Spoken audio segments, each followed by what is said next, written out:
welcome back to again on the same topic of the Russell's paradox. Last time I discussed the Russell's paradox. Hopefully, you will be confident about it and you get it and you enjoy it.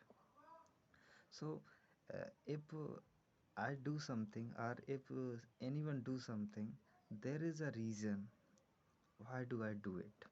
So let us take why did we study it about the Russell's paradox. So let us make some conclusions from it. So what did I used in the Russell's paradox, or what did Russell or Bertrand Russell or Zermelo used in his paradox? He did not used anything else but only the very definition of set. So using the definition of set in different manner, and he reached to a specific case and reached to the paradox. So what is its meaning? The definition of set after some stages get a paradox or give rise to a paradox. So it means that the very definition of set within itself is not very good enough or is not consistent. This is the reason many of the peoples are the great writers or the great mathematicians do not write the definition of set. They only work with it, and they don't tell about what is the set, and they don't ask such questions.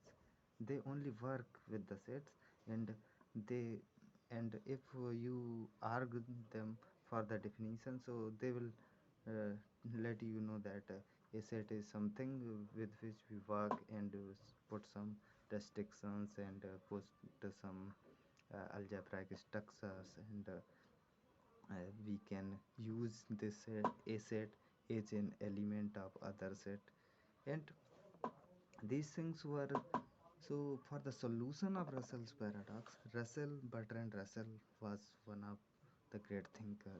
He and Zermelo and later Frankel also aided with them. So there were two solutions. One was provided by Bertrand Russell, and another was by Zermelo and Frankel.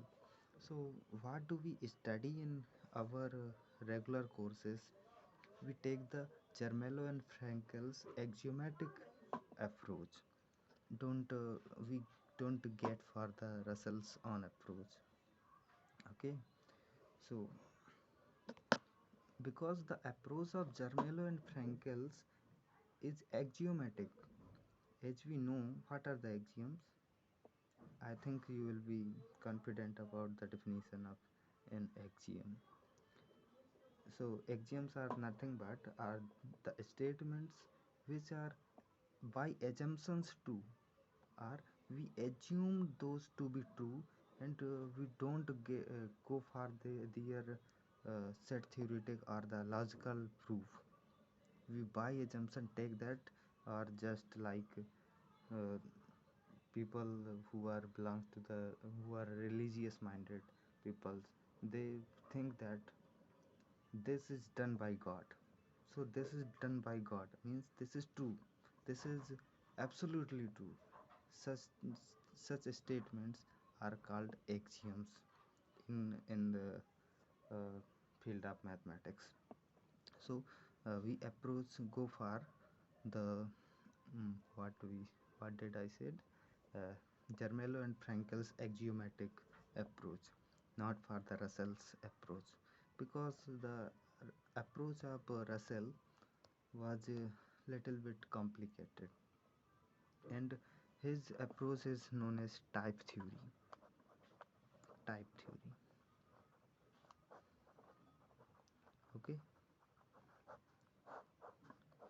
and in case of axiomatic approach, we have rules and axioms, and in case of the type theory, we have uh, only rules, no axiom, and I can tell you something about it. It is just like that in case of the axiomatic approach, we write 1 plus 1 is equal to 2. So these two things are equivalent, are just equal, not equivalent, means same form of 2. But in case of type theory, these two forms are different. Okay, but they are, we can say that after the operation we get this.